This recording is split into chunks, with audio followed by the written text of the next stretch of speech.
Hello my friends and welcome once again to this Red Gaming Tech video of myself, Amata. Hope you guys are having a good week so far. And it's been a little while since you heard from me, but we're going to get stuck right in with some Intel Tiger Lake news. And this time it is a benchmark which has been posted by Apisac over on Twitter, and of course you can find his tweet linked in the description below this video.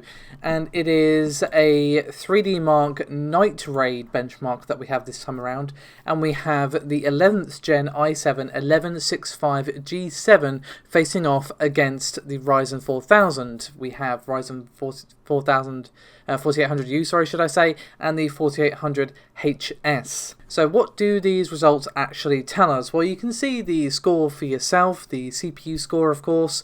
It's 9,201 for Intel, 10,299 for the 4800U, and 12,150 for the Ryzen 4800HS. So obviously, while this is only a single benchmark, and we should, write off Tiger Lake just from this, in this particular benchmark, it is being beaten by both the 4800U and the 4800HS due to the lower CPU core count, despite the fact that it does have a higher IPC. Now, just to give some context to these results for the specifications, the i7 chip is 4 cores, 8 threads, which is Willow Cove, and of course is facing off against 8 cores and 16 threads on the two Ryzens. Now, we also have some graphics scores here as well. Don't forget that Tiger Lake does have Gen 12 XE iGPU inside of it, and we do see, unfortunately, a similar story here. We see graphics test 1, 27.79 for Intel, 64.63 for the 4800U, 62.15 for the 4800HS, and for the second graphics test we see 32.05, 89.41 for the 4800U, and 82.88 for the 4800HS. Now obviously these are mobile parts, because obviously the 4800U and the HS are both for laptops, notebooks, that sort of thing. So do keep that in mind, but that doesn't change the fact that this is a pretty grim outlook, just judging from this benchmark. Now, obviously, we should not take this just by itself. We should wait for more benchmarks, etc., etc., etc., but it still doesn't paint a pretty picture, even with all that in mind. Anyway, we're going to move on now to a couple of things regarding Nvidia's RTX 3000 series.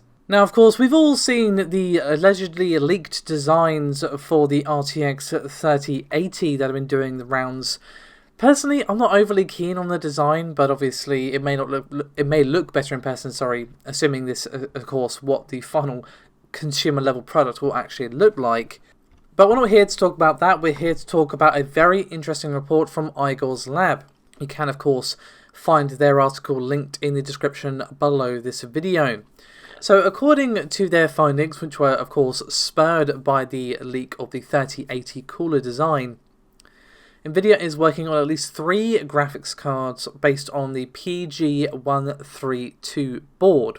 And of course they would have different configurations in terms of board power and memory. And just to refresh your memory, this does line up with the previous rumours that were stated by Kopiti7Kimi. Now, it's also being bandied about that Nvidia is going to be launching a vanilla RTX 3080, so not a TI card or TI, whatever you want to call it, with the BIG Ampere GPU, which is GA102. Which does make sense when you remember that the card is expected to feature GDDR6X memory. Now, of course, that is in itself still a rumour. I just want to stress that it is expected to have that. We don't know it has that.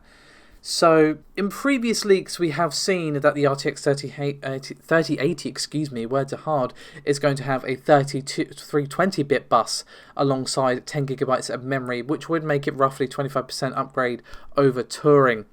Now, this would not actually be outside the realms of possibility for Nvidia to do. It wouldn't even be out of character for them. They have done it in the past by using a big GPU for the X80 series. They did it with the 780.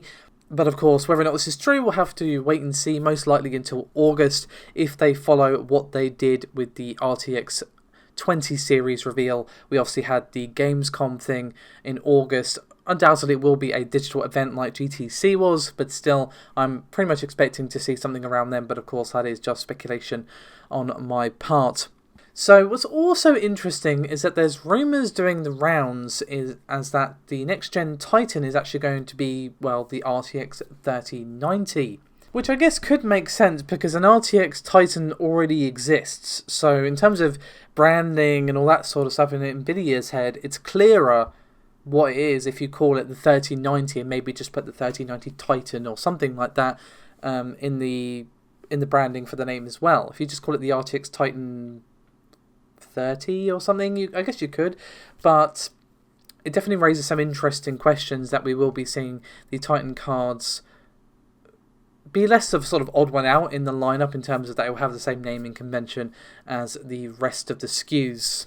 But let's move on from Nvidia, shall we, to their arch nemesis AMD. And yes, my friends, I have yet another benchmark for you this time.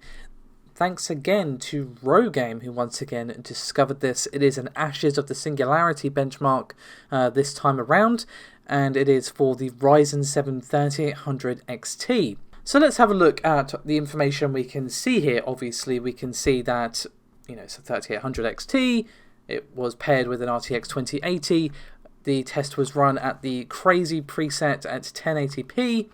And in terms of the results, on the normal batch, average CPU frame rate was 135.9, medium batch was 115.3, because I'm not even going to try to read out all those numbers, and for the heavy batch, it was 95.4. Now, some of you might be going, okay, what does that actually mean in context?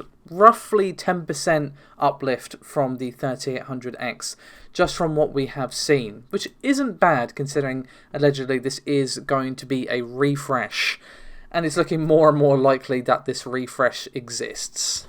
And we won't have to wait all that long to find out if indeed they are real, if the rumours are true, that is, but as the rumours have been suggesting that we will see all three processors, that being the 3900XT, 3800XT and 3600XT, announced next week. Obviously we'll have to wait and see how true that would be, but that actually would make a lot of sense, given that the rumours are that AMD are doing this in order to compete with Intel's fresh release of processors as well. But we're going to move on from Ryzen to Microsoft and an Xbox event that it was allegedly cancelled, or delayed, sorry, should I say. Now, you may have seen the brief kerfuffle that happened when there was a report that was doing the rounds that Microsoft delayed an event scheduled for June and pushed it back to August. And this actually got a response from the marketing boss Aaron Greenberg, who took to Twitter to say, quote, "We have not pushed anything back. Our plan remains to have our next digital show in July, and teams are working hard on that." Now, the rumours were that the June event was going to be for Xbox Lockhart, which we have seen more and more of lately after quite a while of it being a bit dormant in terms of rumours and such like. But it seems pretty clear that Microsoft are doing something in July. Whether or not that means we won't be seeing Lockhart there or Lockhart doesn't exist, I don't know, obviously.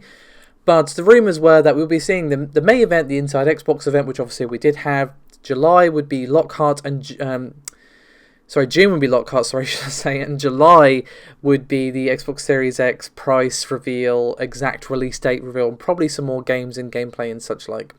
Now, obviously, that was just a rumour, but at least according to Aaron Greenberg, nothing has been pushed back. July is the next show, and that is still going ahead according to them. Speaking of games, I actually have a couple of really interesting game pieces of news to discuss to round out the video. The first of which is regarding Okami 2. Now, just before you get excited, Okami 2 is not in development, but it seems that a member of the original team is confident that it is going to happen at some point. So this was actually during an interview with IGN Japan, and this was from Ikumi Nakamura, who worked as a background designer on the original game. And she said that Okami 2 is something she really wants to make a reality, and she is actually planning on pitching the project to Capcom after quarantine is finished. She said, quote, regarding Okami, that's actually the project she wants to make a reality the most. As long as she goes after it, she has a feeling the chances are pretty high that it might become a reality. After quarantine is over and the world becomes normal again, she's planning to make a visit to Capcom and propose the idea. But for her, the most important thing is that if it would happen, she wants Kamiya-san to direct it again. Now, before you guys appear in the comments, I know it technically had a sequel called Okami Den on the DS, but it was more of a side story. You play as a different character, and to be honest, it just lacked the levels of quality of the original. Okami, the original game, is one of my favourite PS2 games of all time. Of course, I repurchased it when it came out on PC, replayed it, loved it just as much. It's one of my favourite games, and I've always wanted a direct follow-on sequel from Okami. Whether or not it ends, it literally carries on where the first game ends, or it occurs some time after it, but you play as the same character again. That I don't know, obviously, but I would 1000% love for this to happen, and I would agree that Kamiya has to be at the helm once more, and if they get the original team back on it, yes. Will they address the issue with the voices? Because I know that's a kind of a stickling point for a lot of people. They find them irritating, and they are definitely a bit grating at first, but you kind of tune them out after a while. I just kind of skip past and read the text. I'm quite a fast reader, so I just read the text and skip and don't hear too much of it. So it doesn't bother me too much, but perhaps would be stronger with actual voice acting, and maybe that would be something they could do with an expanded budget, or maybe not. But we have one more thing to discuss before I let you guys go, and it's regarding Resident Evil 8.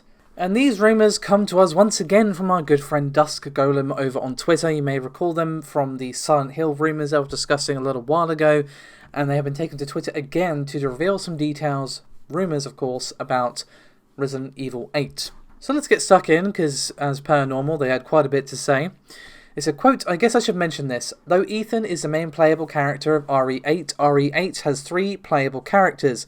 I kinda already shared this months ago in a roundabout way. As Revelations 3, RE8 has 3 playable protagonists, however, I've had it confirmed a few times. Now that the final game of RE8 retains the 3 playable protagonist aspect, from how I heard it, you play about 50 to 60% of the game as Ethan, 30 to 40 as the secondary protagonist, and about 10% of the game as the third one for those curious. All 3 also play a bit differently, but yeah. Now obviously this could very well be true. Don't forget that you technically played as another character for a pretty decent chunk of Resident Evil 7 as well, roughly 20%. That was actually a really interesting segment and kind of filled out some of the backstory of the game in a really interesting way. And personally, I thought it was pretty enjoyable. That section was pretty damn difficult, though, I will say that.